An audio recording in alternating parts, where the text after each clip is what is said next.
নিবন্ধন স্থগিত আওয়ামী লীগের, তবু তফসিলে থাকছে নৌকা।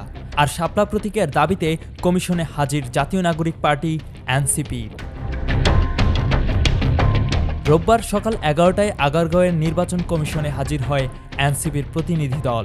তাদের দাবি, আওয়ামী লীগের নিবন্ধন স্থগিত থাকলে নৌকা প্রতীক বাদ দিতে হবে এবং শাপলা প্রতীক যুক্ত করতে হবে তফসিলে। তবে নির্বাচন কমিশনার আব্দুর রহমান মাসুদ স্পষ্ট জানিয়ে দেন, নৌকা আপাতত তফসিলেই থাকছে, আর শাপলা তালিকায় নেই, তাই এখনই দেওয়া সম্ভব নয়। বৈঠক শেষে এনসিপির নেতারা বলেন, আইনগতভাবে নৌকার জায়গা নেই তফসিলে, আর শাপলা প্রতীকে বাধা দিলে তারা রাজনৈতিকভাবে লড়াই চালিয়ে যাবেন।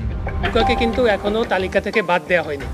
তো আমরা এই বিষয়টি কমিশনের নজরে এনেছি যে আইনগতভাবে আপনারা নৌকাকে এই যে তালিকা, এই তালিকার ভিতরে রাখতে পারেন না যতক্ষণ না এটি সরকার তাদের এই আওয়ামী লীগের উপরে যে সাময়িক নিষেধাজ্ঞা আছে সেটি তুলে নেয়। কমিশনে প্রতীকযুদ্ধ শুরু, সামনের রাজনীতি আরও উত্তপ্ত।